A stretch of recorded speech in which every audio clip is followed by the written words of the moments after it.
Because of a girl's appearance, Marcus, who had promised to marry me, began to grow cold and distant when I turned 20. What I never expected was for him to ask me to get involved with his sworn enemy. I froze, the refusal still unspoken. Then I heard him say, "Chloe feels insecure and gets jealous easily. As long as you're around, she'll overthink things. Only if you're with the person I despise most will she truly feel at ease. Sarah, don't worry. The moment I marry her, I'll bring you back." Over the past decade, Marcus had made me many promises. And he had kept every single one. I was willing to trust him implicitly, but why for something like this? Ever since Chloe appeared, Marcus hadn't spoken to me for an entire month. But just last night, he suddenly knocked on my bedroom door. Just like before, he said to me gently, "A friend's restaurant just opened. They have a lot of dishes you like. Want to go together tomorrow?" Hearing his words, I paused for just a second. For a moment, I even had a fleeting illusion, as if I had suddenly gone back to a time before Chloe had appeared. I smiled, eagerly accepting his invitation. I was afraid that if I hesitated too long, he would change his mind. Even on the way there, my heart was filled with apprehension and unease. He had been keeping his distance from me because of Chloe recently, so why was he suddenly asking me out? I hesitated for a long time, but in the end, I didn't ask. Because I was afraid that if I mentioned Chloe's name, the current atmosphere would immediately vanish. I clung greedily to this sliver of tenderness, even if it was just a dream. But what I didn't expect was that shortly after we sat down, I heard those words. I stood frozen, unable to react. It felt as if something was lodged in my chest, a dull ache, and my eyes stung. I blinked, holding back my tears. I tried to keep my voice calm as I said, "I need to use the restroom." I stood up, desperate to escape. But just as I passed him, a hand firmly clasped my wrist. I instinctively stopped. From beside me, Marcus's voice spoke, "Sarah, don't run away." His tone was as gentle as before, yet I detected an unmistakable assertiveness in it. It was as if he was telling me that this was an announcement, not a discussion. I returned to my seat, and only then did he release my hand. He continued, "All these years, I've endured strange looks. Only hasn't looked down on me." She warmed my world. "What about me? What am I to you?" I let out a self-deprecating laugh, a wave of bitterness washing over me. Yet I chose to remain silent, not asking the question. It would only bring further humiliation. Seeing my prolonged silence, he lowered his gaze to his leg. He said softly, "Sarah, can you help me just this once, considering I broke my leg saving you? You know I've never asked you for anything before." Marcus had gone this far, how could I possibly refuse? He was right. I owed him my life.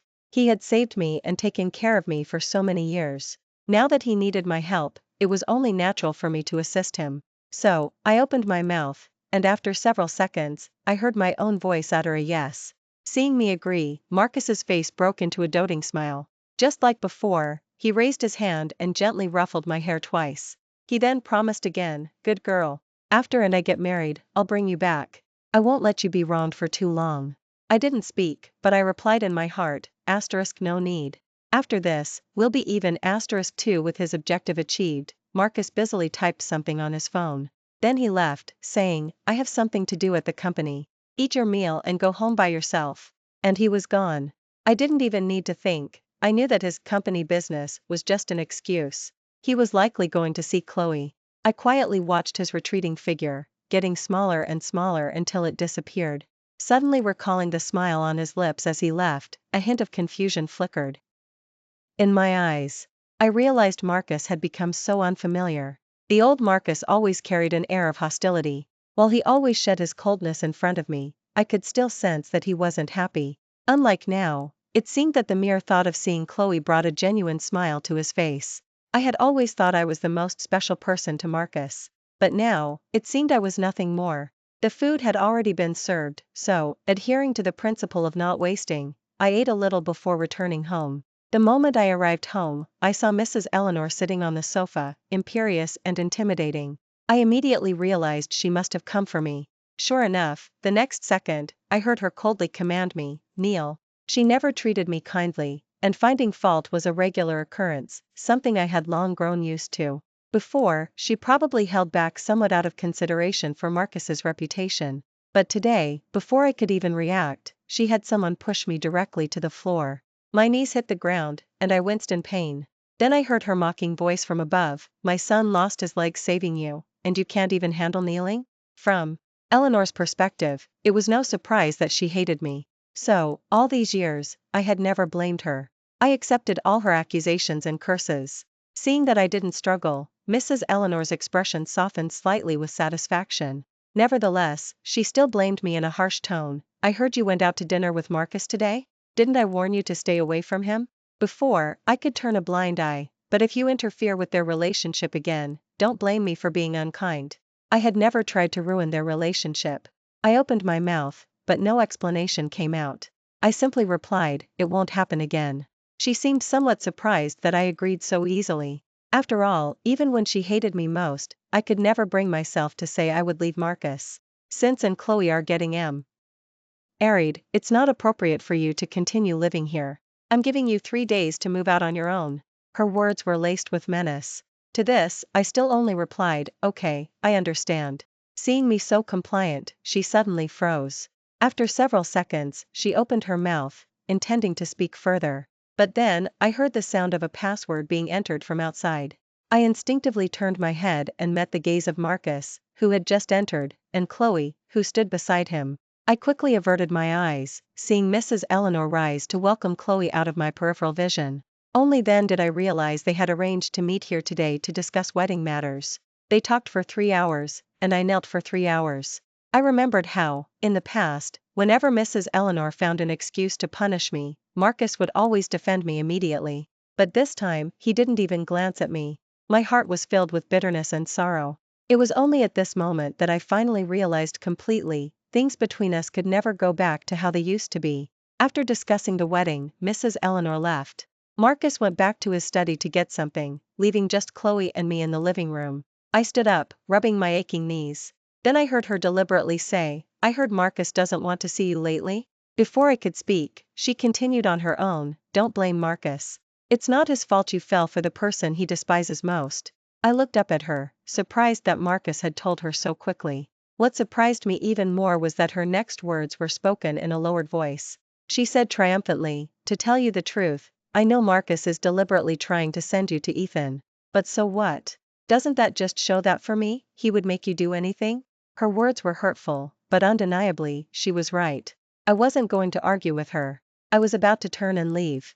Then, I watched her fall to the floor. Before I could eat, I was pulled backward by a force. I had been kneeling for 3 hours and was barely standing by propping myself against the nearby sofa. With that pull, I instantly tumbled to the floor. My back hit the corner of the table, and I winced in pain, breaking out in a sweat. Meanwhile, Marcus, after helping Chloe up and making sure she wasn't hurt, only then looked at me and said in a cold tone, apologize. I was wincing in pain, completely unable to speak. Chloe quickly stepped forward, looking at me with feigned concern. It's okay, Marcus. I just wanted to warn her that Ethan isn't a good person, but... She deliberately paused for 2 seconds before continuing, but is Sarah's crush after all, so it's normal for her not to like me speaking ill of him. Hearing this, Marcus gave me a complicated look. Then he said to Chloe, don't mind her. After all, I have nothing to do with her. Let's go. I'll take you home first. With that, they both disappeared from the house. After a while, I slowly got up from the floor and returned to my room. Marcus came back that night, and by then, I was already asleep. The door was flung open violently, startling me awake. I saw Marcus standing by my bed. A strong smell of alcohol wafted from him. I was about to speak, when he gripped my neck. Marcus, what are you doing? I struggled, asking him. But it was as if he couldn't hear me. Not only did he show no sign of letting go, he even tightened his grip. Did you stick up for Ethan today? I froze for 2 seconds before realizing he was referring to what Chloe had said. I opened my mouth, wanting to explain that I hadn't. But he had no intention of letting me speak, warning me, Sarah, I told you to go seduce Ethan, yes, but it was just for show. He's the person I hate most. If you actually get involved with him, don't blame me for turning my back on you. After saying that, he finally released his hand. I rubbed my neck, coughing several times before I felt a little better. Watching him stumble out, it seemed he had only come to warn me. Yet, for some reason, I found this incident absurd.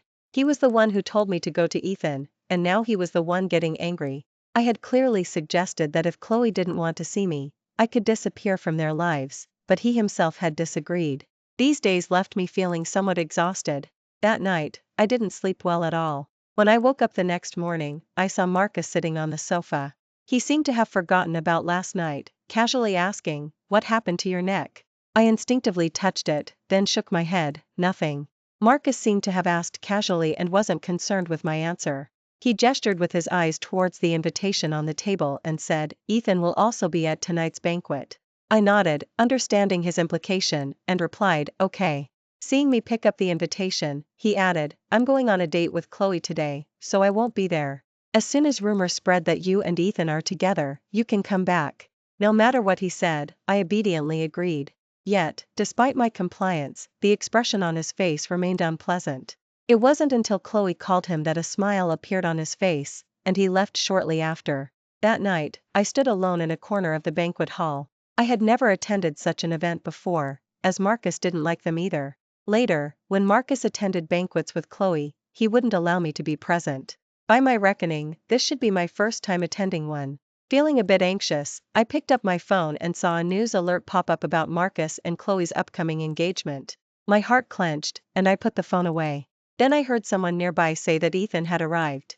Remembering what I had promised him, I hesitated for 2 seconds, but ultimately walked towards him. However, just as I was wondering how to start the conversation, I suddenly felt someone forcefully bump into me, me uncontrollably leaning forward. Just as I closed my eyes, bracing for impact, I fell into a clean, comfortable embrace. For I opened my eyes and saw Ethan's face. He frowned, his tone slightly disdainful as he said, "Aren't you going to stand properly?" In that instant, for some reason, Mrs. Eleanor's words suddenly flashed through my mind. And then, as if possessed, I asked, "Can you take me in?" He clearly hadn't expected me to say something like that and paused for a second. Then, he said mockingly, "Everyone knows I can't stand Marcus. Even if he kicked you out, you've come to the wrong person." After he spoke, before I could react, he lifted my chin. "What's on your neck? Did he choke you?" I instinctively touched my neck. I remembered I had covered it, so how did he see it? "I accidentally." Before I could finish speaking, Ethan swept me up into a bridal carry. Seeing my stunned expression, he probably understood my confusion. He countered, "Aren't you coming home with me?" Before leaving, I saw everyone's shocked expressions and thought, I must have completed the mission, but I didn't expect that ever since we arrived home, Ethan had simply left me to my own devices. I felt a little lost, but I stayed in my spot, not moving. It wasn't until Marcus called me that Ethan emerged from his room. For a moment, I was unsure whether I should answer the call. Then I saw him approach me and whisper, "I don't know what your purpose was in coming to me today, but if you choose to leave now, don't ever appear before me again." After saying that, he took the hand holding my phone and answered the call for me. The next second, Marcus's voice came through the phone. He demanded, "Sarah, where are you right now? If you're not back before 10 o'clock, don't even think about coming back ever again." After saying that, Marcus hung up. Knowing him as I did, I could easily tell he was angry. But why? Before I could delve deeper into my thoughts, I felt a sense of danger. I turned my head and saw Ethan's face, colder than ever. Neither of them was someone I could afford to provoke. The moment our eyes met, he reverted to the expression he had at the banquet. "What? You wanted to use me to get back at Marcus, but now he makes one call and you're appeased? Sarah, how can you be so naive? You don't actually think there's still a place for you in his home once he marries Chloe, do you?" He was right. Mrs. Eleanor had gone to great lengths to kick me out. Chloe didn't like my presence either. I was going to leave the Gu family anyway. How could Marcus's words have swayed me just now? After waiting for my response for too long, Ethan stood up, about to go back to his room. "Go. Don't appear before me again." Hearing that, I almost instinctively ran after him and hugged him. "Ethan, I'm not leaving." His body stiffened. He turned around and asked, "Are you sure?"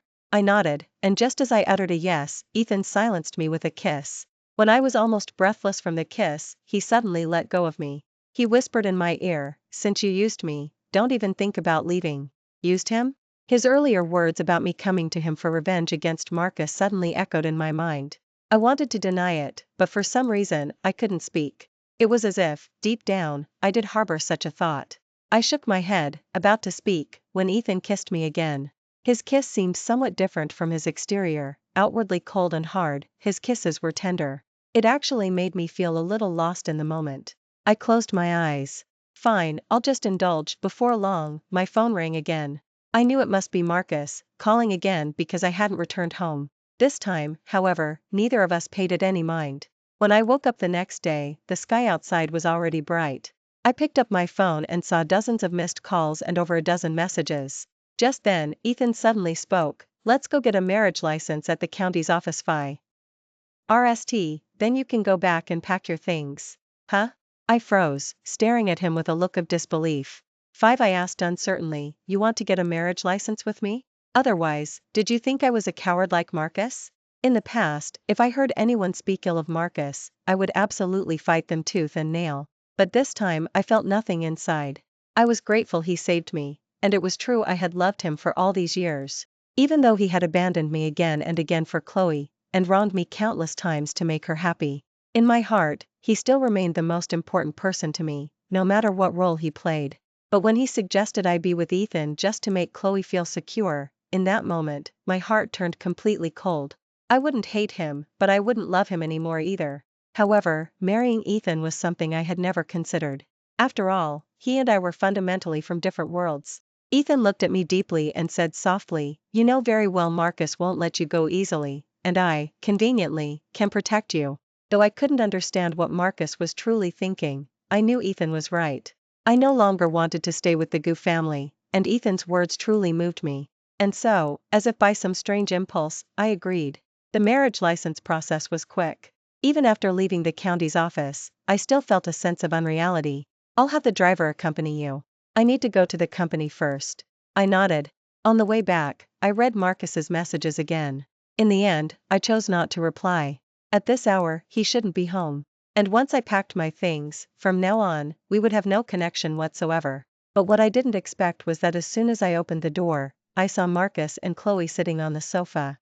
Seeing me return, the smile on his face vanished visibly. He demanded coldly, "Where were you yesterday?" For some reason, I suddenly found it rather amusing. He clearly already knew the answer, so why pretend to ask? Did he want me to confess it myself, or was he hoping I would give an answer that satisfied him? Before, I always felt I was the person who understood Marcus best in this world. Because it seemed I was the only one in the world who could get close to him. Even when he didn't speak, I could guess what he was thinking. But now, I suddenly realized I couldn't understand him at all. As he wished, I went to Ethan. I opened my mouth, about to answer. Then I heard Chloe gasp beside me, looking at me with shock. She said, "Sarah, is that a hickey on your neck?" Hearing her words, I instinctively covered my neck. I had been caught off guard by Ethan's marriage proposal as soon as I woke up, and had no mind to notice anything else. No wonder I felt the staff were looking at me strangely when we got our marriage license today. Before I could fully recover, I saw him stride towards me, his face grim. Without a word, he tried to pull me into the room. A bad feeling rose in my heart, and I struggled forcefully. I asked, "Marcus, what are you doing?" He ignored me, only tightening his grip. It wasn't until we reached the bathroom, and he turned on the shower, drenching me in cold water, that I realized what he intended to do. I couldn't help but shiver, exclaiming, "Marcus, are you insane?" "Am I insane? Didn't I tell you not to let him touch you?" "Sarah, are you testing my limits?"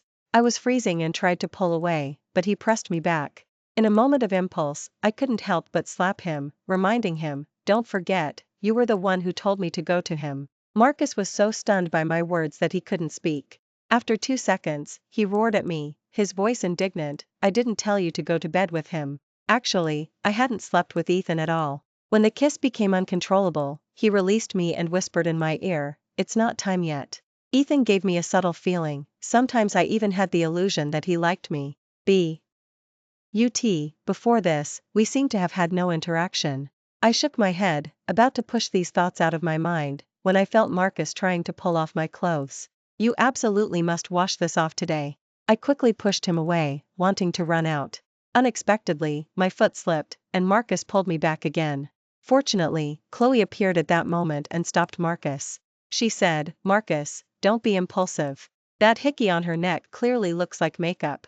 Marcus, Sarah might just not want us to get married, so she deliberately didn't come home last night and did something like this." Those 2 short sentences calmed Marcus down. When he looked at me again, his eyes had reverted to coldness, even showing a hint of disgust. "From today onwards, you're not allowed to go anywhere. If you want to date someone, anyone but Ethan is fine." Chloe was right there, and I didn't want to bring up those arguments. But I also didn't want to endure his volatile and inexplicable temper anymore. So, I said softly, Marcus, Mrs. Eleanor was right. You two are getting married, and it's not appropriate for me to continue living here. So, I came back today to pack my things. As I finished speaking, before Marcus could react, Chloe quickly interjected, Sarah, don't be impulsive. I know you like Ethan. But if you leave the Gu family, you'll have nowhere to go. She seemed to be concerned for me, but in reality, she was subtly prompting Marcus. Sure enough, Marcus let out a cold laugh. He threatened, Sarah, I told you.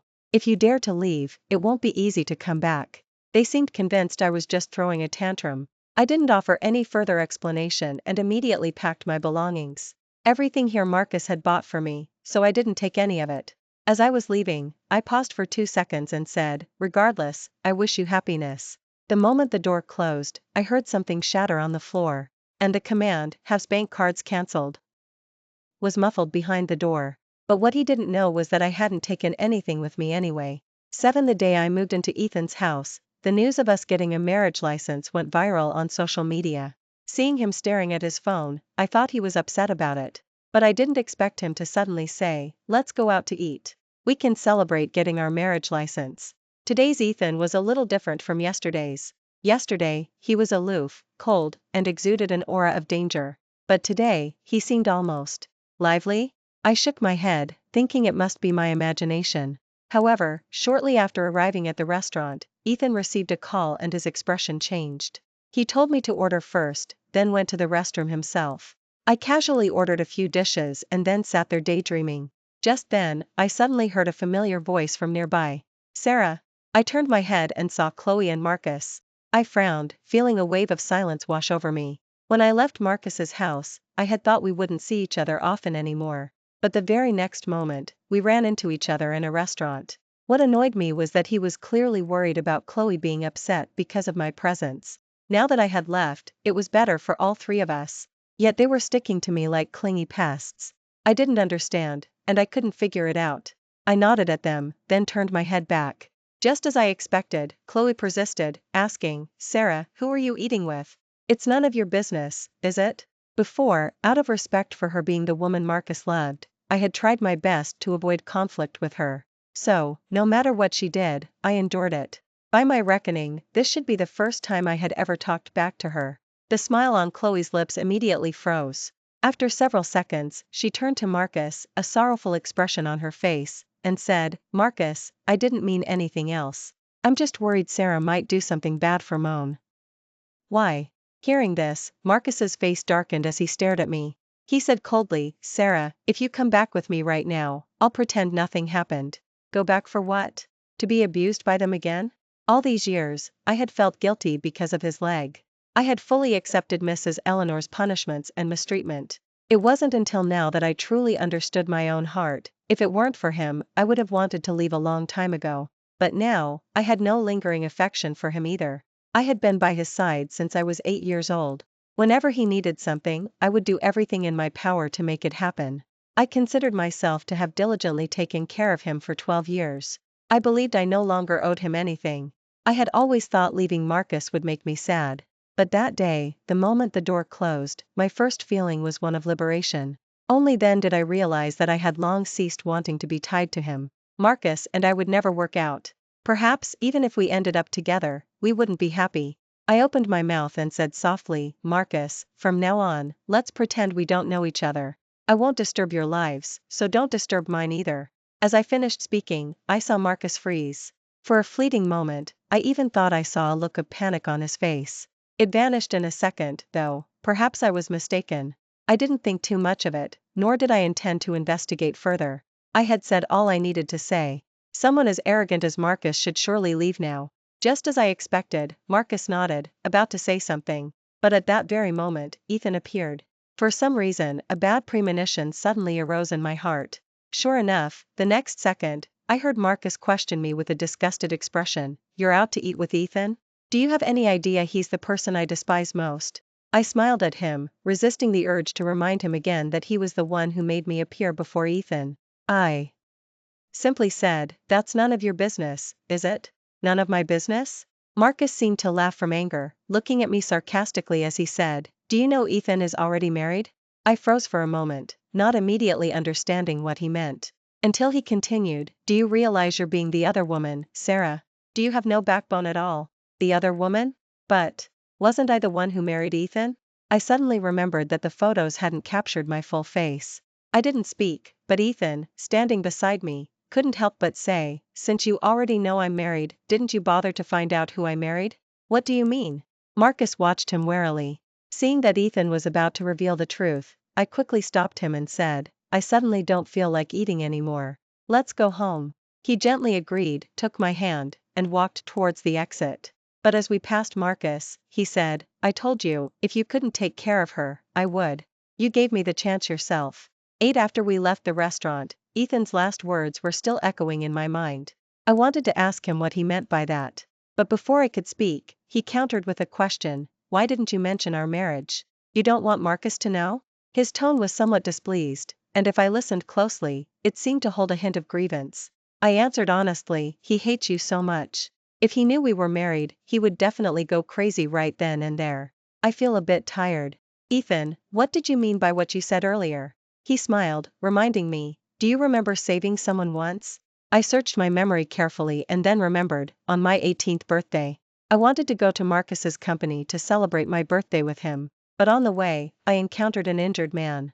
So, that person was you. He gently touched my head and nodded, although you didn't notice me then, I fell in love with you at first sight. Unfortunately, you were always why Marcus's side, and I never had a chance to get close to you. For some reason, I found it a little funny for a moment. So, Marcus had personally handed Ethan this opportunity. Sarah, don't feel burdened. I know you don't like me right now. But it's okay. As long as you're by my side, we have plenty of time. I suddenly understood why Ethan was so eager to get a marriage license with me. It was the first time I had ever been confessed to in my life, and my heart seemed to beat a little faster. I averted his gaze, but the sweet atmosphere didn't last long. Then came the bad news. I went viral on social media, accused of being a mistress. Someone uploaded a video of our argument in a restaurant online. I immediately suspected Marcus was behind it. Ethan immediately called and had his staff officially announce our marriage on the company's official social media account. The moment the story took a turn, Marcus, on the other side, angrily smashed his phone on the ground. He demanded of Chloe, who was standing beside him, didn't you say this would bring Sarah back?